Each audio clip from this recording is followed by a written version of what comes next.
253만원으로 시작하여 17년 만에 5천억의 자산가가 된 스노우폭스그룹 김승호 회장. 김승호 회장은 자신의 책 생각의 비밀이라는 책을 통해 이 장사꾼과 사업가 그리고 기업가를 판단할 수 있는 매우 명백한 근거를 그리고 그 차이를 사례를 통해 아주 분명하게 제시해 주었습니다. 어느 날 그는 부산에서 한 식당을 운영하고 있는 주인 부부의 고민 이야기를 듣게 됩니다. 1년 365일 항상 붐비던 식당 몇 개를 운영하고 있던 그들 식당 주변으로 어느 날 갑자기 단 한 번도 본 적이 없었던 식당들이 문을 열었고 자신들의 생존을 위협했다 했습니다. 그런데 이해할 수 없었던 것은 본인들의 음식들보다도 맛은 물론이거니와 근본조차 알 수 없었던 젊은 친구들이 문을 연 그 식당들이 어떻게 자신들이 일궈왔던 수십 년의 업적들을 단숨에 위협할 수 있었는지가 궁금했다 했습니다. 이에 김승호 회장은 그 질문이 끝나기도 전에 그 이유를 명확하게 말해주었습니다. 당신들은 당신들이 운영하는 가게들을 돌며 본인들이 추구하는 맛을 지키기 위해서만 애를 썼던 단순한 요리사, 그 이상도 그 이하도 아니었던 그저 맛집을 운영하는 장사꾼들이었고, 반면 그 젊은 친구들은 물론 어쩌면 당신들보다 맛은 떨어지었을지언정 보다 저렴하고 빠른 그리고 손님들과 타협할 수 있을 정도의 음식 맛을 한결같이 유지할 수 있는 시스템에 거기에 대해 당신들에게는 전혀 찾아볼 수 없었던 브랜드 이미지까지 만들고 이에 맞춰 고급스러운 인테리어까지 갖췄습니다. 이렇게 갖춰진 매뉴얼로 성공한 식당들을 모델로 삼아 제2, 제3의 또 다른 이미 성공할 수밖에 없는 요소들을 갖춘 그 식당들을 연달아 열어 성장했고 그 성공 모델들을 매뉴얼화, 시스템화시켜 결국에는 그 젊은이들 본인들이 직접 운영하지 않더라도 성공이 가능한 매장들을 몇십 개를 운영하게 되면서 당신들이 몇십 년간 쌓아왔던 그 업적들을 단숨에 이길 수 있었던 것입니다. 당신들은 그저 음식을 파는 장사꾼들이었고 그 젊은이들은 시스템을 파는 사업가였기 때문이었습니다. 시가총액 208조 120개국 나라에서 3만 개 이상의 매장을 운영하고 있으며 단 하루 만에 전 세계 5천만 명 이상에게 이것 하나를 팔아 연 매출 246억 달러, 2006년 세계 100대 브랜드 9위에 선정된 당시 브랜드 가치 하나로만 275억 달러, 하나로 26조 원에 이르는 글로벌 메가 프랜차이징 브랜드, 그 이름은 바로 맥도날드. 맥도날드의 시작은 미국 대공황 시절 그저 먹고 살기 위해 두 형제가 의기투합하여 시작한 작은 햄버거 가게에서부터 시작되었습니다. 그런 맥도날드를 창업한 맥도날드 형제, 그리고 이 맥도날드를 세계적인 브랜드로 키운 레이 크록의 실제 이야기를 다룬 영화 The Founder에서도 장사꾼과 사업가, 기업가의 극명한 차이를 볼 수 있습니다. 장사꾼이 아닌 사업가가 되는 방법, 사업가 그리고 기업가는 시스템을 만들고 파는 사람이라고 했는데 그럼 도대체 그 시스템이라고 하는 것은 어떻게 만들 수 있을까? 지금부터 총 5가지로 압축하여 이해하시기 편하도록 말씀드려 보겠습니다. 그 첫 번째는 중요하고 반복적인 일들을 최대한 단순화시키는 것입니다. 이를 다른 말로 하면 매뉴얼화 시킨다 라고도 말할 수 있는데, 간단히 떡볶이를 예로 들어보면 최적의 가래떡을 볶기 위한 두 가지 조건, 어느 지방의 쌀로 만들 것인가, 어느 정도의 굵기로 만들 것인가 라고 할 때 둘 다 맛의 품질을 유지하기 위한 주된 이유도 물론 있겠지만 그 이면에는 원가의 개념도 숨겨져 있습니다. 그 중에서도 가래떡의 굵기는 생산 원가와 매우 밀접한 관계가 있는데, 가래떡 굵기가 단 0.5mm만 굵어져도 쌀의 함량이 늘어나니 이익에 영향을 주는 것은 당연할 것입니다. 이를 위해 맛과 생산 원가 이 두 가지 모두를 만족시킬 수 있는 최적의 굵기를 찾아내야만 하는 것입니다. 맛있는 떡볶이를 손님에게 제공해야 한다는 사명감도 물론 필요하지만 이를 통해 회사가 이익을 내어 직원들 월급 밀리지 않고 제때 주어야 한다는 것 역시 매우 중요합니다. 이것이 사업이기 때문입니다. 물론 간단하게 가족들과 떡볶이를 먹는다면 상관없는 일이겠죠. 그리고 두 번째는 맛이 좋은 떡볶이를 보기에도 더 맛있게 만드는 것입니다. 이를 브랜딩화 한다고도 하는데 포장지, 메뉴판, 여기에 가게 인테리어까지도 모두 포함이 되고 간판은 말할 것도 없습니다. 맛이 좋은 떡볶이를 보기 좋게 만드는 과정이죠. 그 다음으로 세 번째는 매장 내에 일어나는 모든 일들을 시스템화하는 것입니다. 직원들의 손님 응대 시에 대사, 용모, 그리고 심지어 주방에서 손님 테이블까지 나가는 시간까지 체크하여 매뉴얼화합니다. 이때의 모든 기준은 사장이 내가 기준이 됩니다. 그 다음으로 네 번째는 필드 테스트를 하는 것입니다. 제 아무리 잘 준비되었다 하더라도 세상 일은 그 누구도 장담할 수 없습니다. 만약 기대했던 만큼의 반응이 안 나왔다면 그 정확한 원인을 찾아내 원하는 수준의 매출이 나올 때까지 반복해서 수정하고 또 수정하는 작업이 필요합니다. 가장 고되고 지속적으로 해야만 하는 작업 중에 하나입니다. 5번째는 프랜차이즈 준비입니다. 상권 분석, 주 고객층 분석, 그리고 회계 분석까지. 그런데 사실 생각보다 많은 분들이 이 고비를 넘기지 못하고 포기하여 프랜차이즈 회사와 너무나 손쉽게 계약을 맺는 것을 자주 목격하게 됩니다. 이는 결국 월급쟁이 쳇바퀴 게임으로 되돌아가는 악수를 두는 것에 지나지 않는데, 제 아무리 힘들고 제 아무리 오래 걸려도 반드시 내가 심은 나무에서 맺은 열매가 가장 가치있고 알차기 마련입니다. 이 세상엔 절대 공짜란 존재치 않습니다. 혹시 경제 고도라고 들어보셨습니까? 안전고도라고도 불리우는데, 비행기가 목적지까지 순항하기 위해서는 반드시 도달해야만 하는 지점을 일컫습니다. 이는 비행기가 그 먼 목적지까지 도달하기 위해 반드시 올라서야만 하는 곳인데, 35,000피트까지 급상승하여 올라서야만 움직이는 길 위에 기체를 실어 최소한의 연료로 순항할 수 있는 지점을 말합니다. 그런데 이 지점까지 도달하기 위해서는 활주로를 떠나 급상승해야 하기에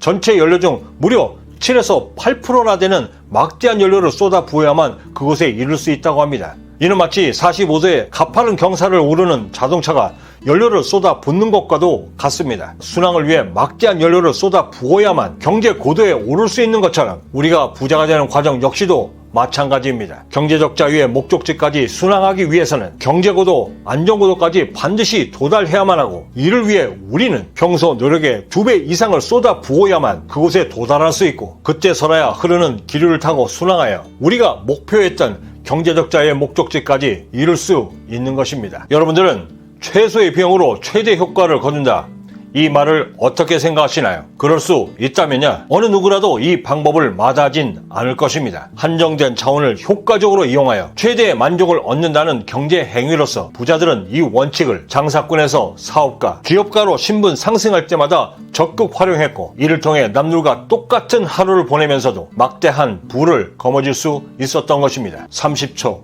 최저가, 그리고 이 모든 것을 만든 것은 당신이 아니야, 우리지. 이 말을 들은 레이 크록은 차분하게 이렇게 응수합니다. 물론 당신들이 이 맥도날드를 만들었지. 맞아. 하지만 당신들은 그저 햄버거 맛에만 집중했던 장사꾼에 불과했어.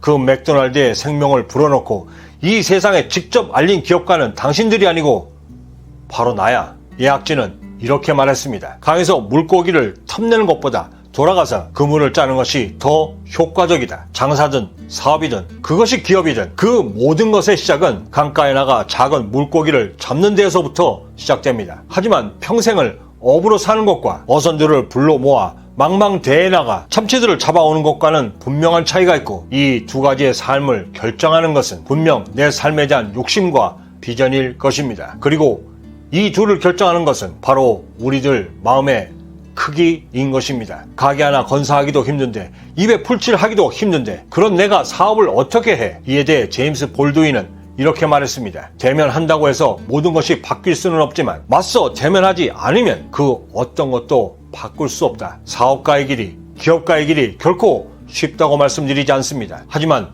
분명한 것은 우리가 꿈꾸는 경제적 자유, 그 부자의 꿈에 다다르기 위해서는 그 거대한 산을 넘지 않고서는 결코 그곳에 다다를 수 없다는 것입니다. 결국 장사꾼과 사업가, 기업가의 가장 큰 차이가 시스템을 만들 수 있느냐, 그 시스템을 팔 수 있느냐에 따라 결정된다는 것에는 이견이 없고, 이를 위해 더 많은 생각과 비범한 노력이, 그리고 안목이 절실함을 그 누구도 이 일을 제기치 못할 것입니다. 지금 우리 앞에는 세 갈래의 길이 놓여져 있습니다. 그리고 우리는 그 길이 어떤 길이든 이제 출발해야만 하는 것입니다. 아주 오래전에 읽었던 책 제목이 생각납니다. 사업은 가장 황홀한 예술. 사업가는 자신이 하는 일을 세상에 존재치 않는 장르를 만들고 개척하여 이를 예술로 승화시키는 사람이다. 제 스스로 내린 이 정의에 이끌려 20년 이상을 사업가로 살아왔고, 그 고된 굴곡을 견딜 수 있었음은 물론 지금의 이 자리까지 이룰 수 있었습니다. 여기 52년을 살아오면서 단 한 번도 성공해 본 적도 없는, 오로지 실패만 거듭해왔던 가난한 세일즈맨이 있습니다. 그는 자신의 인생에서 주어진 단 한 번의 기회를